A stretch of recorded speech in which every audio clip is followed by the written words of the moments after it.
Yeah. Fuck out of here, nigga. Bozo. You push the button. You don't. These are obsolete now. You put them in your pocket. Yeah, old man. So I go in the house. She takes the car, and I get a call. I'm in the parking lot. Where are my keys? You have my keys? Because if I shut the car off, I can't get back in. So now I gotta go and bring a fucking key. I'm about to take a nice shit, and I gotta bring the fucking keys because this. Bro, this shit happened to me so many times. Like, bro, you dead ass.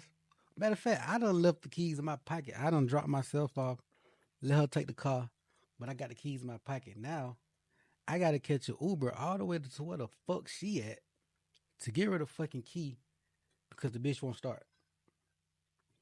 I feel